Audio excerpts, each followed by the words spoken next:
অভ্যুত্থানে নেতৃত্ব দেওয়া ছাত্রদের নতুন রাজনৈতিক দলের নাম কি হচ্ছে এ নিয়ে কয়েকদিন ধরেই আলোচিত হচ্ছিল কয়েকটি নাম। তবে অবশেষে আত্মপ্রকাশের আগেই জানা গেল তরুণদের নেতৃত্বে নতুন রাজনৈতিক দলটির নাম জাতীয় নাগরিক পার্টি। নাহিদ ইসলাম, আক্তার হোসেন, সার্জিস আর হাসনাতের নেতৃত্বে আজ জাতীয় সংসদ ভবনের সামনে আত্মপ্রকাশ হবে দলটির।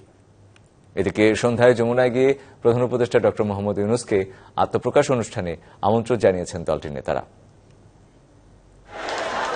5ই আগস্ট বাকবদল হয় বাংলাদেশের ইতিহাসের। ছাত্র জনতার গণ অভ্যুত্থানে ক্ষমতা হারান শেখ হাসিনা। গঠন হয় নোবেলজয়ী ড মোহাম্মদ ইউনূসের নেতৃত্বে অন্তর্বর্তী সরকার। আমি আইন অনুযায়ী অন্তর্বর্তীকালীন সরকারের প্রধান উপদেষ্টা পদের কর্তব্য বিশ্বস্ততার সহিত পালন করিব।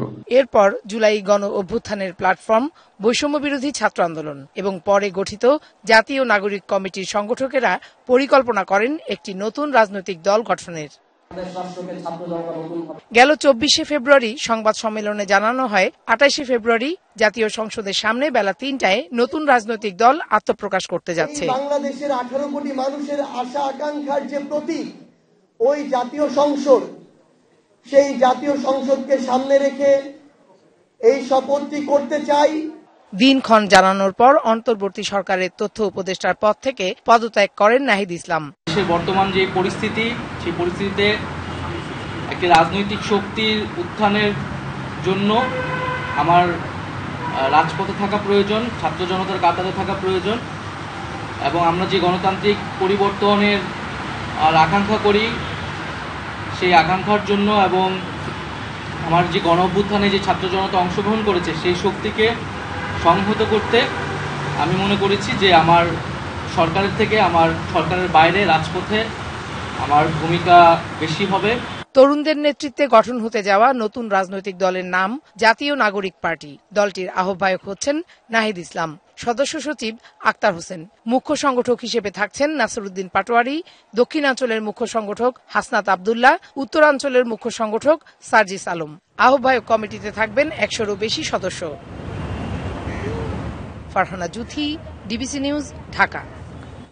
শুক্রবার জাতীয় নাগরিক পার্টির আত্মপ্রকাশে লক্ষাধিক মানুষের সমাগম হবে বলে আশা প্রকাশ করছেন দলটির নেতাকর্মীরা। এ উপলক্ষে রাজধানীর মানিক মিয়া অ্যাভিনিউয়ে চলছে প্রস্তুতি। শুক্রবার বিকেল 3টায় মানিক মিয়া অ্যাভিনিউ থেকেই আনুষ্ঠানিকভাবে দলটির শীর্ষ নেতৃত্বের নাম ঘোষণা করা হবে। আত্মপ্রকাশ অনুষ্ঠানে বিভিন্ন রাজনৈতিক দলের নেতা, কূটনীতিক, জুলাইয়ের গণঅভ্যুত্থানের শহীদ পরিবারের সদস্যদের উপস্থিত থাকার কথা। এছাড়া অভ্যুত্থানে অবদান রাখা বিভিন্ন শ্রেণী পেশার মানুষ, শিক্ষার্থী, সাধারণ জনগণ সহ অনেকেই থাকবেন বলে আশা প্রকাশ করছেন দলটির নেতাকর্মীরা। এই উপলক্ষে 3 স্তরের নিরাপত্তা ব্যবস্থা থাকবে বলে প্রশাসনের পক্ষ থেকে আশ্বস্ত করা হয়েছে। আমরা রাতে এখানে যারা ভলান্টিয়ার টিম থাকছি, আমরা আগামী কালের প্রস্তুতি কিভাবে হবে, আমরা কিভাবে নিরাপত্তা দিব বা কিভাবে আমরা তাদেরকে সার্বিক সহযোগিতা করব সেই বিষয়ে আমরা এখানে আছি এবং থাকবো। ধারণা করতেছে এখন পর্যন্ত আমরা 5 লাখের মানুষ সমাগম ঘটবে। আমরা 3 স্তরের নিরাপত্তা আমরা এখন পর্যন্ত আলোচনা হয়েছে এবং সংকটময় সময় পার করছে দেশ, তাই প্রতিহিংসা ভুলে সবাইকে এক হয়ে দেশকে এগিয়ে নেওয়ার আহ্বান জানালেন BNP chairperson Begum Khaleda Zia. London থেকে বিএনপির বর্ধিত সভায় ভার্চুয়ালি যুক্ত হয়ে তিনি বলেন, চিকিৎসার জন্য দেশের বাইরে থাকলেও সবসময় তিনি দেশের মানুষের পাশেই রয়েছেন। জুলাই আগস্টের ফ্যাসিবাদী শাসকদের নির্মম ভয়াবহ দমন নীতির কারণে গণহত্যায় যারা শহীদ হয়েছেন তাদের প্রতি আমি শ্রদ্ধা জানাচ্ছি। যারা আহত হয়েছেন তাদের প্রতি জানাচ্ছি আন্তরিক সমবেদনা। আমি চিকিৎসার কারণে যুক্তরাজ্যে অবস্থান করলেও আমি সব সময় আপনাদের পাশেই আছি। দেশ আজ এক সংকটময় সময় অতিক্রম করছে। আপনাদের এবং ছাত্রদের সমন্বিত আন্দোলনের ফলে ফ্যাসিস্ট শাসকেরা বিদায় নিয়েছে। একটা অন্তর্বর্তীকালীন সরকার গঠিত হয়েছে। তাদের কাছে জনগণের প্রত্যাশা রাষ্ট্র মেরামতের ন্যূনতম সংস্কার দ্রুত সম্পন্ন করে গণতান্ত্রিক ব্যবস্থায় ফিরে যাওয়ার জন্য সকলের কাছে গ্রহণযোগ্য একটি নির্বাচন অনুষ্ঠান সম্পন্ন করা। আমি বিশ্বাস করি আগামী নির্বাচনে সাফল্যের জন্য ঐক্যবদ্ধভাবে কাজ করবেন। এমন কোনো কাজ করবেন না যাতে আপনাদের এতদিনকার সংগ্রাম আত্মত্যাগ বিফলে যায়। তরুণ সমাজ আজ এক ইতিবাচক গণতান্ত্রিক পরিবর্তনের জন্য উন্মুখ হয়ে আছে। এখনো ফ্যাসিস্টদের দোসররা এবং বাংলাদেশের শত্রুরা গণ অভ্যুত্থানের মাধ্যমে প্রাপ্ত অর্জনকে নস্যাৎ করার জন্য গভীর চক্রান্তে লিপ্ত রয়েছে। ইস্পাত কঠিন ঐক্যের মাধ্যমে জনগণকে সঙ্গে নিয়ে এবং চক্রান্তকে ব্যর্থ করে দিতে হবে। গণতান্ত্রিক বাংলাদেশ বিনির্মাণের জন্য আমাদের সকলকে একযোগে কাজ করতে হবে।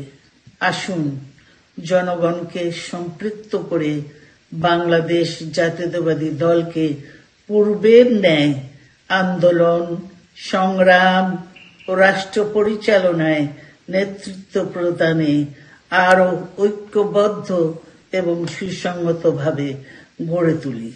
প্রতিহিংসা প্রতিশোধ নয়, পারস্পরিক ভালোবাসা ও ভ্রাতৃত্বের মাধ্যমে আমরা সকলে মিলে আমাদের প্রিয় মাতৃভূমিকে বাংলাদেশকে সত্যিকার অর্থেই একটি বাসযোগ্য, উন্নত ও গণতান্ত্রিক রাষ্ট্রে পরিণত করি।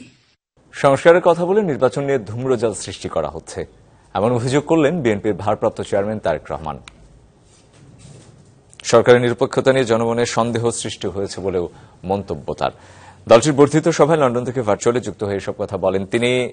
দ্রুততম সময়ে নির্বাচন দেওয়ার আহ্বানও জানান দলটির মহাসচিব মির্জা ফখরুল। বলেন, নির্বাচন নিয়ে সুনির্দিষ্ট নির্দেশনা না থাকা দুঃখজনক।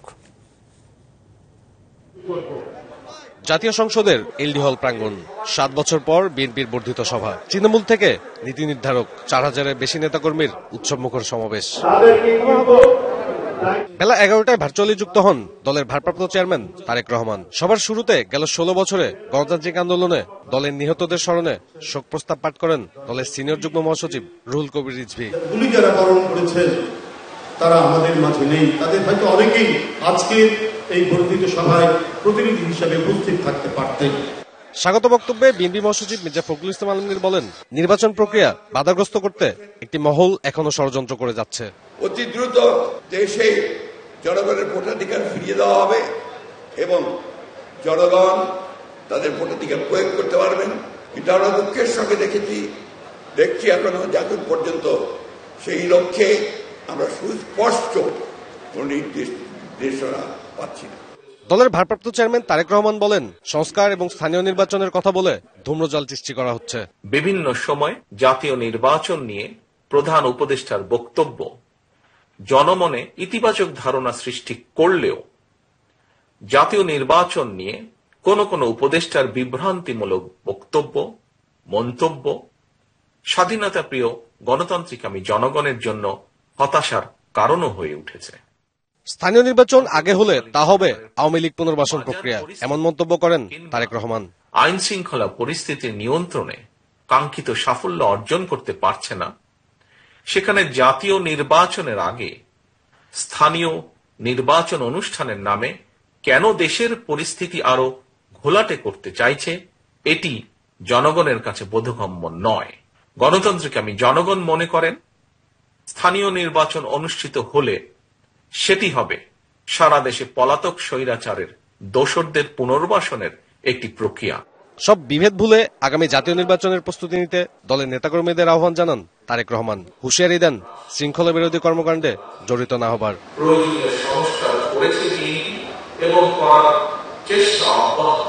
সাব্বির রোজ, ডিবিসি নিউজ, ঢাকা। বসবো নাকি না? একাই বসে।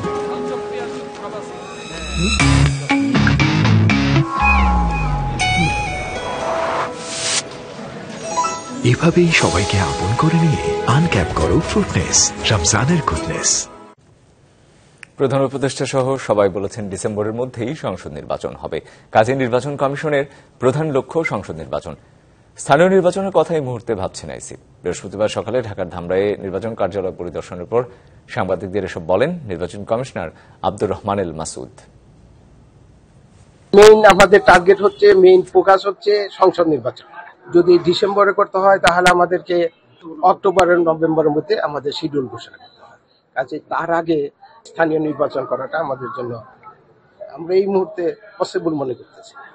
দেশের অন্যতম শীর্ষ শিল্প গ্রুপ বেক্সিমকো ইন্ডাস্ট্রিয়াল পার্কে লে অফ ঘোষণা করে 14টি কারখানার পুনর্বাসন একটি উচ্চ পর্যায়ের কমিটি গঠন করেছে সরকার। এসব কারখানার 31,500 শ্রমিক এবং 1,500 কর্মকর্তার পাওনা 525 কোটি 46 লাখ টাকা পরিশোধের সিদ্ধান্ত নেওয়া হয়েছে।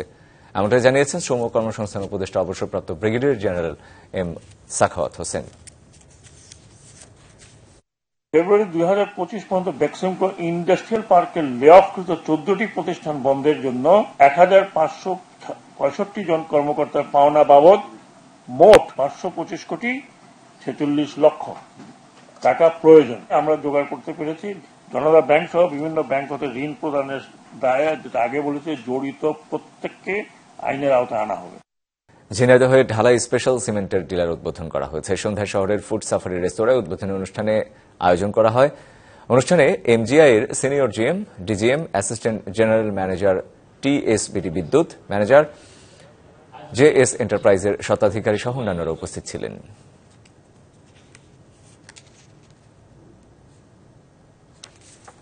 পবিত্র রমজান উপলক্ষে মাসব্যাপী বুফে ঘোষণা করেছে দ্য ওয়েস্টার্ন ঢাকা ও শেরাটন ঢাকা।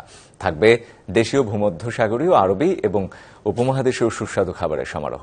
11,990 টাকায় ওয়েস্টার্ন ঢাকায় এবং 12,990 টাকায় শেরাটন ঢাকায় প্রতিদিন পাওয়া যাবে একটি জমকালো বুফে ইফতার ও ডিনার। এছাড়া সিজনাল টেস্ট এবং দ্য গার্ডেন কিচেনের প্রতি শুক্রবার ও শনিবার এবং সরকারি ছুটির আগের রাতে পাওয়া যাবে বুফে সেহরি। ডাচ বাংলা ব্যাংক ও ব্যাংক এশিয়া সহ 20টির বেশি ব্যাংক থেকে নির্বাচিত কার্ডের গ্রাহকরা পাবেন বাই ওয়ান গেট ওয়ান ও গেট 3 অফার। ব্যাংক এশিয়ার সহযোগিতায় হোটেলের রমজান আয়োজনের দায়িত্বে থাকবেন chef Rimon Obaid, Swapan Rosario, Ahmed Guler ও সাইদ দুরসান।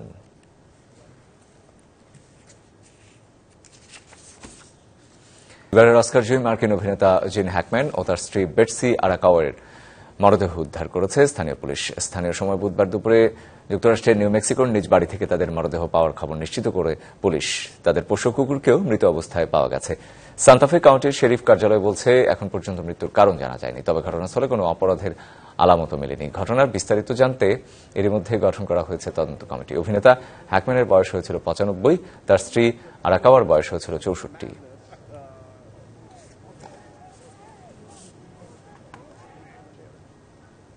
ইউরোপীয় ইউনিয়ন থেকে আমদানি করা পণ্যে 25% শুল্ক আরোপের ঘোষণা দিলেন প্রেসিডেন্ট ডোনাল্ড ট্রাম্প। মার্কিন অর্থনীতিকে ভাঙতেই জোটটি গঠন করা হয়েছিল বলেও অভিযোগ তার।